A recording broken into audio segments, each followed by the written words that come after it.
नमस्कार साथियों। पिछला वीडियो जो था संविधान पर था, ठीक है। और हमने यूपी टेट के लिए हमने हिंदी, ठीक है, हिंदी के सारा सिलेबस डिस्कस किया हो A to Z, ठीक है। हिंदी के साथ पर्यावरण के बारे में पूरा डिस्कस किया है। यानी कि आप अगर अच्छे से पढ़ेंगे तो 20+ नंबर आ जाएंगे गारंटेड, ठीक है। और 20+ नंबर आपको हिंदी में मिल जाएंगे। अब हम एक नया टॉपिक शुरू कर रहे हैं जो कि है साइकोलॉजी। ये यूपी टेट के लिए भी जरूरी है और सी टेट के लिए भी बहुत ही महत्वपूर्ण है। यानी कि दोनों विषय के दोनों ही प्रकार के पेपर के लिए बहुत जरूरी है। इसके अलावा अगर आप बीटीसी करते हैं या और कुछ भी करते हैं, ठीक है, तो उन सब में भी ये जरूर लगेगा। एक चीज बता दें, टीचर बनने के लिए आप किसी भी उसमें टीचर बने, यूपी में, बिहार में, हरियाणा में, छत्तीसगढ़ में, झारखंड में, कहीं पर भी, ठीक है, केंद्रीय विद्यालय कहीं भी, उसमें साइकोलॉजी का मेन है। बिना साइकोलॉजी पढ़े, बिना साइकोलॉजी जाने कोई भी टीचर नहीं बन सकता है, ठीक है। और ये टॉपिक, ये भी देखो, यूपी टेट में ये भी 30 नंबर का ही आएगा। यूपी टेट में कितने नंबर का आएगा?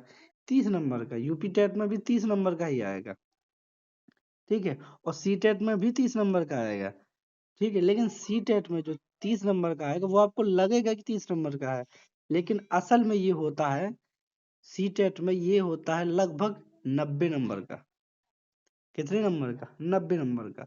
अगर साइकोलॉजी को आपने अच्छे से समझ लिया तो सी टेट तो एकदम इजीली क्वालिफाई हो जाएगा। कोई सब्जेक्ट पढ़ने की जरूरत है ही नहीं, सिर्फ आपको साइकोलॉजी पढ़ने में ही पूरा का पूरा सिलेबस क्लियर हो जाएगा। अब थोड़ा अंतर बता देते हैं कि साइकोलॉजी में किस तरीके का आता है यूपी टेट में और किस तरीके का आता है सी टेट में, ठीक है। तो पहली चीज, यूपी टेट में आते हैं एकदम फैक्ट क्वेश्चन, ठीक है। फैक्ट क्वेश्चन कैसे हैं कि भाई ये सिद्धांत किसने दिया है और ये सिद्धांत के बारे में क्या है, बस इतना आएगा, ठीक है। कि ये सिद्धांत किसने दिया है और इस सिद्धांत से क्या लाभ है, ये क्या जो कुछ भी है, बस इतना। सी टेट में क्या होता है, एग्जाम्पल आएंगे, सिद्धांत नहीं आएगा। सी टेट में सिर्फ एग्जाम्पल आएगा कि ये एग्जाम्पल किस सिद्धांत पे बेस है। यानी कि अगर आपने एग्जाम्पल नहीं पढ़ा, यानी कि आपने सिद्धांत को तर्क तरीके से लगा के कॉन्सेप्ट को नहीं समझा कि ये सिद्धांत किस रूप से व्यवहारिक तौर पे काम आएगा, तो सी टेट में साइकोलॉजी जो आपने पढ़ी है कोई काम की नहीं है, ठीक है। तो अब आज से हमारा जो टॉपिक रहेगा वो रहेगा बाल मनोविज्ञान। इसको समझेंगे, ठीक है। तो शुरू करते हैं आज से बाल मनोविज्ञान, ठीक है। डेली आपको एक वीडियो मिलेगा, ठीक है, सुबह 8 बजे के आसपास, ठीक है। देखिए, नोट मेरा ये पूरा बना हुआ है, पूरा सब कुछ ये यूपी टेट के लिए हमने बनाया हुआ था। लेकिन इसको आप जब समझेंगे तो ये सी टेट में भी काम करेगा, क्योंकि सिलेबस एक है। सी टेट में सिर्फ 2 टॉपिक अलग से जुड़ते हैं। वो कौन से 2 टॉपिक हैं जो कि यूपी टेट में नहीं है, सिर्फ सी टेट में ही है। लेकिन क्वेश्चन कभी कभी यूपी टेट में भी आते हैं, ठीक है। तो इंट्रोडक्शन की बात करते हैं तो साइकोलॉजी, ठीक है। तो सबसे पहले इसे इसे दर्शन शास्त्र की शाखा के रूप में पहले मानते थे। इसे शुरुआत में सबसे पहले, ये कब बात थी? ये 16वीं शताब्दी की बात थी। देखो, बिल्कुल बेसिक से हम डिस्कस करेंगे। आपको अगर साइकोलॉजी का पी भी नहीं आता है तो आपको बिल्कुल अच्छे से समझ में आएगा, ठीक है। अब 16वीं शताब्दी में, तो 16वीं शताब्दी में कब की बात है? 16वीं शताब्दी में वैज्ञानिकों ने इसे परिभाषित करना शुरू किया। इससे पहले इसे क्या मानते थे? इसे दर्शन शास्त्र के रूप में मानते थे, ठीक है। अब साइकोलॉजी जो शब्द का सर्वप्रथम प्रयोग किया था वो था रुडोल्फ गोल्काय। 1 नंबर का क्वेश्चन सीधे आता है यूपी टेट में, सी टेट में नहीं आता है। हम आपको बिल्कुल क्लियरली डिफाइन करेंगे कौन सी चीज सी टेट में आएगी और कौन सी चीज यूपी टेट में आएगा, ठीक है। तो फैक्ट फैक्ट है एकदम, क्योंकि भाई ये शब्द सर्वप्रथम किसने दिया? तो रुडोल्फ गोल्काय ने दिया, ठीक है। तो इसीलिए तो फैक्ट क्वेश्चन है, रुडोल्फ गोलकॉय ने सर्वप्रथम इस शब्द का प्रयोग किया। ठीक है, अब साइकोलॉजी शब्द की उत्पत्ति जो हुई है ना, तो वो ग्रीक भाषा से हुई है। ठीक है, इसे लैटिन या ग्रीक या यूनानी भाषा में दो शब्दों में बांटा गया है। ठीक है, एक ही है ये सब, लैटिन ग्रीक यूनानी ये सब एक ही चीज है। ठीक है, तो इसमें दो शब्दों में बांटा गया, एक था साइकी और एक था लोगस। साइकी का अर्थ होता आत्मा और लोगस का अर्थ होता अध्ययन। ठीक है, तो यानी कि आत्मा का अध्ययन या आत्मा के विज्ञान का अध्ययन ही साइकोलॉजी है। ठीक है, आत्मा का अध्ययन या आत्मा के विज्ञान का अध्ययन ही साइकोलॉजी है, ग्रीक भाषा के अनुसार है। एक नंबर क्वेश्चन ये भी आता है। ठीक है, क्या साइकोलॉजी का मतलब क्या है, तो आत्मा का विज्ञान। ठीक है, साइकोलॉजी को कहते हैं। अब इन्हीं शब्दों के आधार पर सर्वप्रथम साइकोलॉजी को आत्मा का विज्ञान कहा गया। सबसे पहले दर्शन शास्त्र कहते थे। ठीक है, लेकिन 16वीं शताब्दी के बाद इसे आत्मा का विज्ञान भी कहा जाने लगा। ठीक है, अब आत्मा का विज्ञान कौन कौन मानते थे, ये भी क्वेश्चन आता है। ठीक है, कौन मानते, तो एक थे प्लेटो, अरस्तु और डिकार्टे। ये तीन थे जो साइकोलॉजी को आत्मा का विज्ञान मानते थे। ठीक है, प्लेटो, अरस्तु और डिकार्टे। सीधे क्वेश्चन आता है, एकदम तीनों ऐसे ही लिखे मिलेंगे डायरेक्ट विकल्प में। ठीक है, ऊपर नीचे करके देंगे, किसी इसमें से अरस्तु को गायब कर किसी और को दे देंगे, तो पूछेगा कौन सा समूह आत्मा का विज्ञान साइकोलॉजी को मानते थे। इस तरह के क्वेश्चन आएगा। ठीक है, अलग अलग अलग से भी आ सकता है, केवल एक दिया जा सकता है। इसीलिए हमें इन तीनों का नाम याद करना है कि प्लेटो, अरस्तु और डिकार्टे साइकोलॉजी को आत्मा का विज्ञान मानते थे या कहते थे। ठीक है, ये सभी आत्मा को परिभाषित नहीं कर पाए। ठीक है, इसीलिए 16वीं शताब्दी के बाद इनकी जो बात थी कि आत्मा का विज्ञान कहते, तो ये चीज अवमान्य हो गई या खारिज हो गई। ठीक है, तो ये आत्मा का विज्ञान ये लोग परिभाषित नहीं कर पाए कि आत्मा है क्या। ठीक है, अब बात आती है 17वीं शताब्दी की। 17वीं शताब्दी में मनोविज्ञान को मन और मस्तिष्क का विज्ञान कहा गया। पहले आत्मा का विज्ञान कहा गया, फिर मन और मस्तिष्क का विज्ञान कहा गया।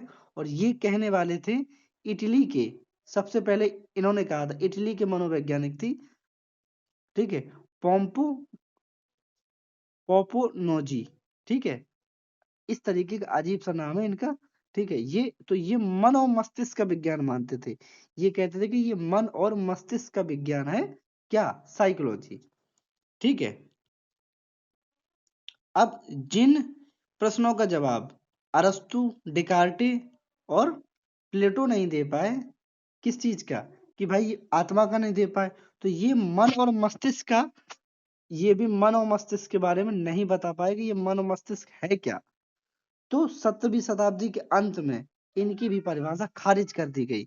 अब पेपर में आता है कि मन मस्तिष्क का विज्ञान मानने वाले वैज्ञानिक कौन थे, तो मन मस्तिष्क का वैज्ञानिक मानने वाले थे पोनपो। ठीक है, पोपोनोर्ची। ठीक है, इसी तरीके से यह आएगा। अब 18वीं शताब्दी के अंत तक इसकी खारिज कर दिया गया इसको। 19वीं शताब्दी आई।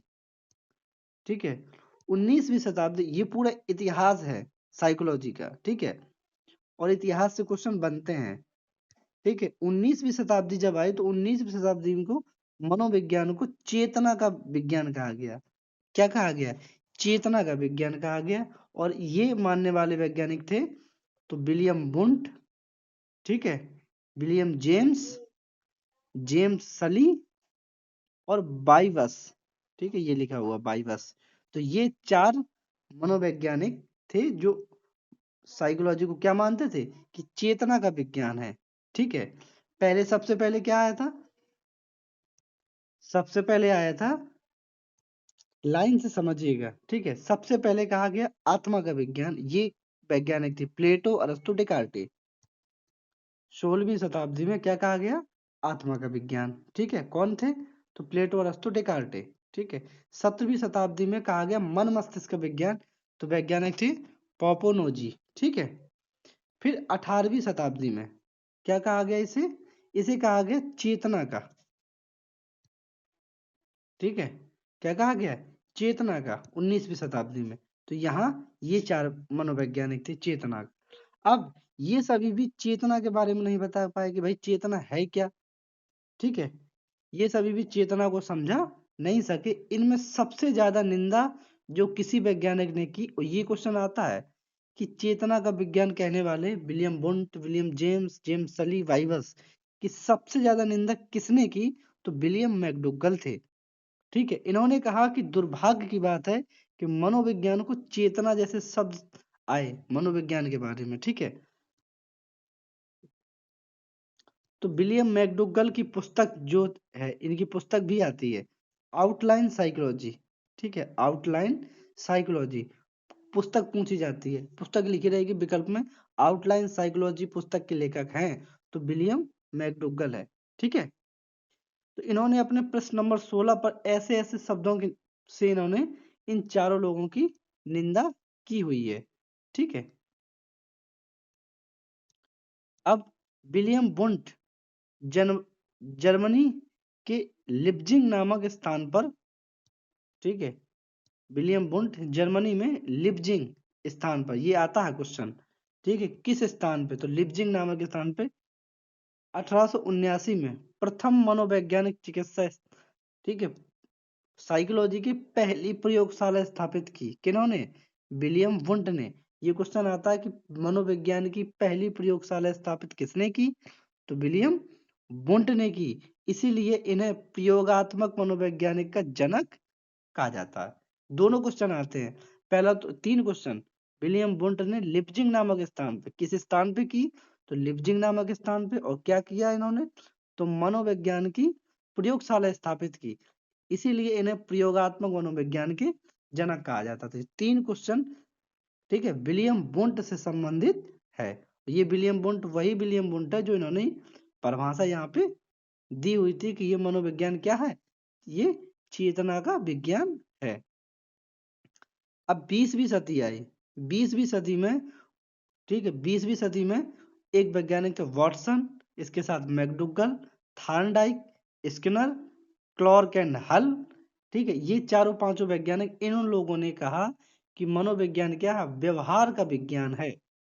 और इन्होंने बताया कि व्यवहार क्या है, व्यवहार को देखा जा सकता है, व्यवहार को परिवर्तित किया जा सकता है, और व्यवहार को इन लोगों ने परिभाषित कर दिया। तो इन्होंने क्या कहा कि मनोविज्ञान क्या है, व्यवहार का विज्ञान। कब कहा, 20वीं शताब्दी में। तो Watson, McDougall, Thorndike, Skinner, Clark and Hull, तो ये पांचों वैज्ञानिकों ने मिल करके मनोविज्ञान को व्यवहार का विज्ञान कहा, ठीक है। तो ये पूरा एक एक करके ये पूरा इतिहास है साइकोलॉजी का, ठीक है, कि कैसे कैसे 16वीं शताब्दी से, ठीक है, 16वीं शताब्दी से उससे पहले क्या कहते थे, इसको इसको दर्शन शास्त्र मानते थे। 16वीं शताब्दी में आत्मा का विज्ञान कहा, फिर मन मस्तिष्क का विज्ञान कहा, फिर चेतना का विज्ञान कहा, और लास्ट में आके इसे व्यवहार का विज्ञान, ठीक है, व्यवहार का विज्ञान कहा। और व्यवहार का विज्ञान करने वाले ये 5 लोग थे, ठीक है। इसी समय वॉटसन ने कहा कि तुम मुझे, ठीक है, अब ये जो कोट इन्होंने कहा है, जो वॉटसन महोदय ने जो भी कहा है, ये क्वेश्चन में सीधे आता है। इन्होंने कहा कि तुम मुझे कोई भी बालक दे दो, कोई भी, ठीक है, किसी भी क्षेत्र का, रीजन का, किसी भी देश का कोई भी बालक दे दो, मैं जो चाहूंगा उसे बना सकता हूँ। तुम चाहो तो डॉक्टर बना दूं, इंजीनियर बना दूं, तुम जो चाहो मैं उसे बना दूंगा। तो ये ऐसा कहने वाले वैज्ञानिक थे वॉटसन, क्योंकि इन्होंने कहा कि ये क्या है, व्यवहार का विज्ञान है। मैं व्यवहार को पढ़ूंगा, व्यवहार को समझूंगा, और व्यवहार को परिवर्तित करूंगा, और जैसा आप चाहते हैं मैं वैसा व्यवहार उस बालक में ला दूंगा, ठीक है। तो ये क्वेश्चन सीधे आता है, ठीक है। तो किसने कहा कि मुझे तुम बालक दे दो, ठीक है, ऐसे करके आता है ये क्वेश्चन। जितने भी क्वेश्चन हमने बताए, जितनी बातें बताई, ये सारे क्वेश्चन आते हैं, ठीक है। तो ये परिभाषा है, वॉटसन ने कहा कि मनोविज्ञान व्यवहार का शुद्ध विज्ञान है, ये परिभाषा है, ये भी आता है। तो किसने कहा, तो वॉटसन महोदय ने कहा कि मनोविज्ञान क्या व्यवहार का शुद्ध विज्ञान है। ठीक है, अब इन्हीं के साथी थे मैकडूगल। ठीक है, मैकडूगल ने कहा कि मनोविज्ञान को व्यवहार एवं आचरण का यथार्थ विज्ञान माना जाता है, यानी कि व्यवहार और आचरण यथार्थ विज्ञान माना जाता है। परिभाषाएं हैं, ये परिभाषाएं आती हैं, ये डायरेक्ट, ये सिर्फ यूपी टेट में ही आएगा, इतिहास वगैरह से क्वेश्चन सिर्फ यूपी टेट में ही आएगा। ठीक है, अब तो मैकडूगल जी की परिभाषा भी बहुत इंपॉर्टेंट है, ये आपको लिखना पड़ेगा, समझना पड़ेगा, आप समझेंगे कि किसने किस शब्द को कहा है। ठीक है, इसके बाद वुडवर्थ महोदय है, ये सब नाम है वैज्ञानिकों के। ठीक है, अगर आपको कुछ भी नहीं आता तो सब चीजें आप समझते जाइएगा। वुडवर्थ महोदय ने मनोविज्ञान की संपूर्ण यात्रा का मतलब कब से मनोविज्ञान शुरू हुई, कब से शुरू हुई और कब तक क्या आया, देखो पूरा सब कुछ जो भी हमने अभी तक पढ़ा है ना, उसको इन्होंने समराइज कर दिया है। इन्होंने कहा कि मनोविज्ञान को संपूर्ण यात्रा को परिभाषित करते हुए कहा कि मनोविज्ञान ने सर्वप्रथम आत्मा, यानी कि पहले आत्मा का विज्ञान कहा गया, आत्मा त्याग किया, उसके बाद मन मस्तिष्क को त्याग किया। ठीक है, फिर चेतना छोड़ी या खोई, आज मनोविज्ञान व्यवहार का स्वरूप में स्वीकार है। ठीक है, तो इन्होंने सब कुछ समराइज कर दिया एक ही परिभाषा में, यानी कि जो कुछ भी हमने पढ़ा वो इस परिभाषा में आ गया।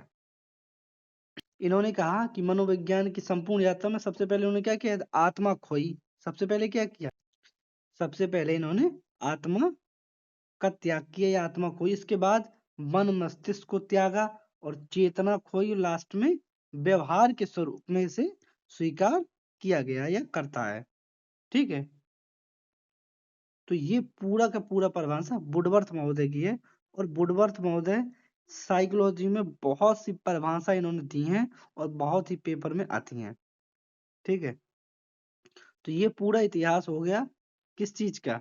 इसके बाद एक और परिभाषा स्किनर महोदय, ये भी मनोवैज्ञानिक है, व्यवहार अनुभव का अध्ययन ही अधिगम है। इन्होंने कहा कि व्यवहार और अनुभव, जो भी हम व्यवहार करते हैं और जो भी अनुभव करते हैं उसी का अध्ययन ही अधिगम है। अधिगम मतलब सीखना। ठीक है, अधिगम का अलग से पेपर होता है साइकोलॉजी के अंदर ही, तो अधिगम का मतलब बता दिया, अधिगम मतलब सीखना। तो ये इनकी परिभाषा है। तो यहाँ तक हमने मनोविज्ञान की हिस्ट्री पूरी जान ली कि क्या कहानी मनोविज्ञान अभी तक हुआ है। ठीक है, अब इसके आगे थोड़ा और जानते हैं, इसके बाद कल डिस्कस करेंगे। ठीक है, अब मनोविज्ञान की कुछ शाखाएं हैं, 20वीं शताब्दी के बाद की बातें हैं। ठीक है, अब सामान्य मनोविज्ञान, तो सामान्य बुद्धि के बालकों का अध्ययन किया जाता है सामान्य मनोविज्ञान में, यानी कि सामान्य बालक जो एवरेज बालक हैं उनका, क्योंकि हम बाल मनोविज्ञान पढ़ रहे हैं, मनोविज्ञान में ढेरों शाखाएं हैं। असामान्य मनोविज्ञान, इसमें हम असामान्य या विशिष्ट बालकों का अध्ययन करते हैं। विशिष्ट में आ जाएंगे कम बुद्धि वाले, अधिक बुद्धि वाले, सामान्य में सिर्फ बीच वाले। अभी सब आएगा आगे, कौन से बीच वाले हैं, कौन से ऊपर वाले हैं, कौन। प्रयोगात्मक मनोविज्ञान ये आती नहीं है, ये सिर्फ हम आपको जानकारी दे रहे हैं, ये पेपर में नहीं आएगा। ठीक है, तुलनात्मक सामाजिक बाल मनोविज्ञान, ये जो हमारी टॉपिक है ये। ठीक है, तो इसे हमें पढ़ना है। तो ये हमारा पूरा मनोविज्ञान, अब यहाँ से हम बाल मनोविज्ञान के बारे में कल से डिस्कस करेंगे। ठीक है, तो बाल मनोविज्ञान के बारे में अब हम अगले वीडियो में आपको एक एक चीज करके डिस्कस करेंगे। तो मिलते हैं नेक्स्ट वीडियो में, तब तक के लिए धन्यवाद।